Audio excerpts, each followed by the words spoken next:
Alright, yung gabi sa tanan. Sound check, sound check. Bation ko. Okay, very good. Let's start with our session 11. Kasi ang last naton is 9 and 10. Face-to-face naton sa buong session 11. Kaya hindi ito siya malagas, diri siya sa online. Okay. Health history, common or concerning symptoms, guys. More of respire na kita. Okay? Lesson title, Respiratory System. So, common or concerning symptoms or CC. Anong CC? Gani, chief complaint. Chief complaint is dyspnea. Anong dyspnea? Walt dyspnea. Anong dyspnea? It is air hunger. Okay? Galagas ginawa mo na lang sa English. Non-painful but uncomfortable awareness of breathing that is inappropriate to the level of exertion. Ginhawa, air hunger, nung nagutom sa hangin, ginalagas. Something. This is a symptom that warrants a full explanation and assessment. It can result from pulmonary cardiac disease. Okay? Sudden onset may indicate anaphylaxis or pulmonary embolism, both emergency na, spontaneous pneumothorax or anxiety. Usually, di ba, mga anxious or ginatake sa anxiety, nagadyspnea na sila. Okay? Isa pa gid sa reklamo, except sa dyspnea, guys, ubo. Okay? Cough is typically a reflex response to stimuli that irritate receptors in the larynx, trachea, or large bronchi. So guys, not amo na nga ginapamangkot naton as nurses, gipamangkot kita kung ang ubo is may plema or wala. Okay? Kaya nga may plema, syempre kinanla na sang ani flumosil. Wow, ano ganing flumosil? Wait. Flumosil is flu. Kaya nga ra na kuno mo antitussive. Ano gani? Flumosil are na. Ano sa flumosil? Na, depende guys kung ano ang ang like anong ginamatchag ni patient could be nga may plema or wala. Kay for example, katulang tutunlan mo, 'di ba? Sore throat lang. Syempre ubuhon ka na kay nga apektado si larynx, trachea or kay large bronchi to sa dalom. So maubo ka gina guys. So kung wala ka man plema or maubo ka man gyapon, kung may plema ka, maubo ka man gyapon. That's why ginapamangkot naton si patient kung productive or non-productive cough. Okay, large bronchi. This stimuli inside mucus, sinamba ko ng mucus, pus, blood, dust, foreign bodies, etc. Mucus, pus, dugo, yabok, di ba magyabok, naubo kita. Foreign bodies, and even extremely hot or cold air. Coughing may also be caused by inflammation of the respiratory mucosa or tension in the air passages from tumor and large peribronchial lymph nodes. Wait lang, ano na gani hindi gid ko ya mag ano, antitussive, mucolytic, anong kinaan? Sa antitussive, mucolytics, medication can reduce thickness of mucus. Mucolytic, guys, paubuhon niya gid kamo ni. So, ginapainom na siya,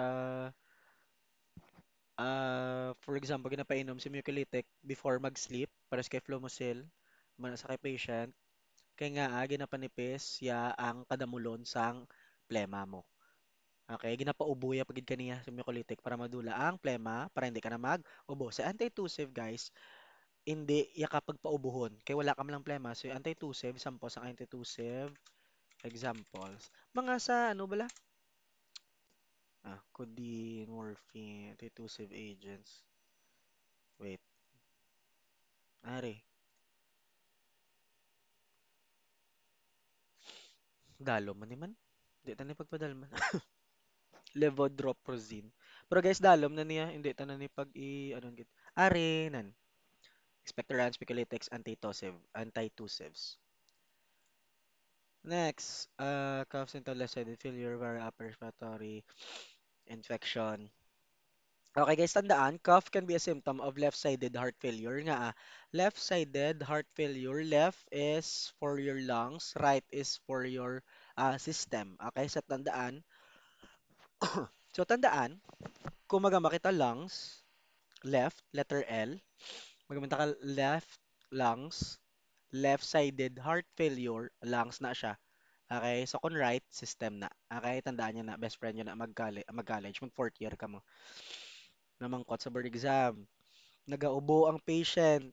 Ano nga side ang may heart failure, left or right? O, pagamba yung ubo. Ti ang ubo, di ba?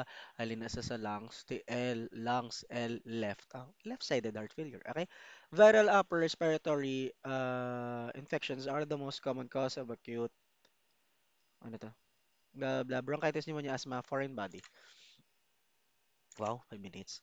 Okay, mucoid sputum is translucent, white or gray. Purulent sputum is yellowish or greenish. Foul smelling sputum in anaerobic lung abscess. Why abscess? May abscess na gid.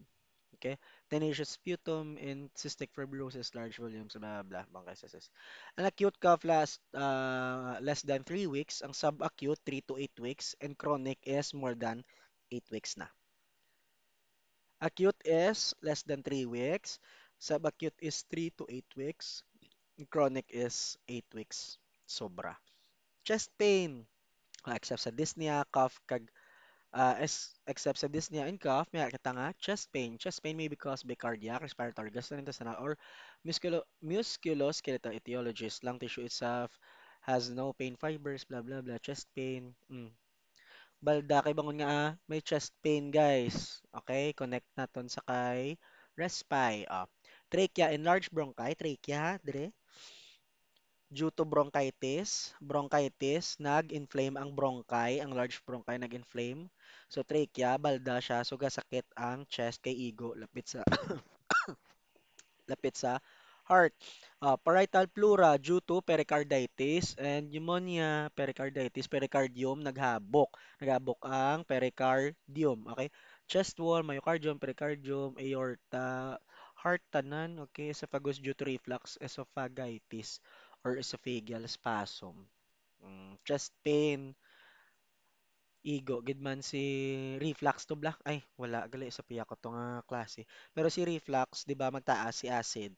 Diri na sa esophagus nato, nagasakit. So, lapit da si heart daan, mayara daang do, ang apex ang heart lang, ang bako ng babaluyab la, ang mangga, ang babalo sang heart, gaigo na siya diri sa tunga. So, kung mag-igo na siya, guys, diri, nagasakit man si heart. That's why my chest pain. Anxiety, of course, ara na na. Hmm. Fixed examinations, key points, percussion, pag-percuss, learn to identify 5 percussion notes. Percussion notes, are, flatness, dullness, resonance, hyperresonance, and timpani, agyan, tanan ni ata.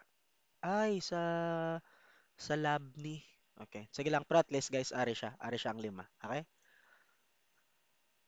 Train your ear to distinguish these differences. Train your ear to distinguish these differences. Guys, dapat maanad na kamo kung ano ang mga sounds nga ni, ang 5. Ay, di na to. None. Okay? Flatness, dullness, resonance. Healthy lungs are resonant. Anong resonant? Deep, continuous na resonant. Okay? Resonance. While the patient keeps both arms crossed in front of the chest, percuss the thorax in symmetric locations from the apex to the base.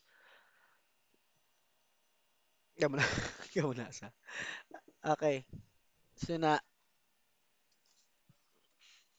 ah, wait lang.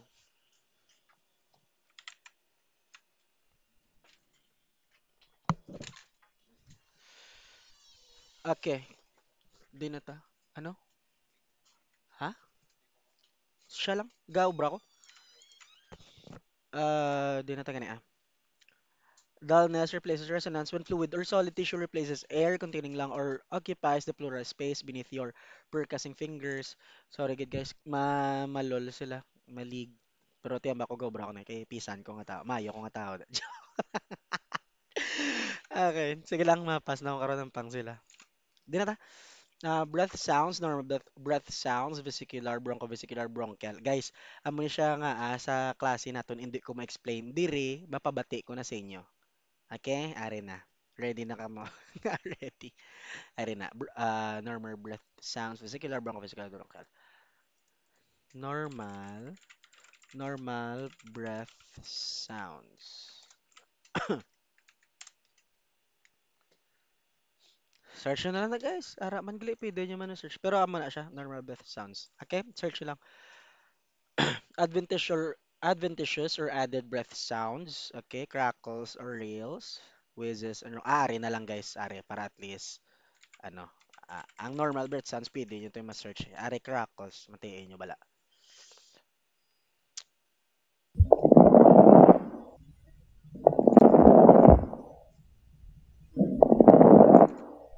Matihan niya to, di ba? Doon na lumos. Pramo na siya. Okay, crackles. Adventitious or avid breath sounds. Tung ako lapok-lapok something. Intermittent, non-musical, and brief, like dots in time. Okay? Wheezes and ronkai. Wheezes and ronkai. Are siya ya. Matian natin. Pila na? Wow, 10. Okay. Nga mo na, example lang mo na. Are ka. Adventitious. Ay, have me. Adventitious breath heard in conditions such as pitch continuous wheeze. It may be heard in asthma, emphysema, and chronic bronchitis. Hi, ambot. Wala gid ah. Di na. Hi. Wala da. Okay. Crackles may be from abnormalities of the lungs, pneumonia, fibrosis, blah blah blah, wheezes, stridor, stridor, na loud high pitch crowing sound that is heard upon inhalation. Okay, stridor. Barrel chest, deformities of the chest, okay? There is an increased anteroposterior diameter. This shape is normal during infancy and often accompanies aging and chronic obstructive pulmonary disease. So kung may COPD, amo ning tsura mo, guys. Barrel chest. Ano ang chest mo? May barrel. Anong barrel? Pusil. Joke. Barrel, bala? Barrel chest. No, box, no, bala? Box. No, basta barrel. That's it. No, no. Barrel chest. Nan. Okay. Pigeon chest, pectus carinatum. The sternum is displaced anteriorly, increasing the anteroposterior diameter. The costal cartilages adjacent to the protruding sternum are depressed. Pigeon chest. Pigeon chest. Nan. Sabi no, gasalop. Funnel chest, thoracic kyphoscoliosis. Funnel chest. Mm, Pectus excavatum, pectus carinatum. Aring kanalain nila duwa. Diba si funnel chest kag si pigeon chest. Okay? Kyphoscoliosis. Kypho, kapoy. Kypho, duga-duko. Plus scoliosis, gatakilid. Gabi ba? Na gaduko, kagatakilid. Sama na siya. Kypho, kag scoliosis. Kyphoscoliosis, ginduwa siya. Nan. Okay? Para siya. Abnormal spinal curvatures and rotation from the chest, distortion of the underlying lungs may take interpretation of lung findings very difficult. Okay.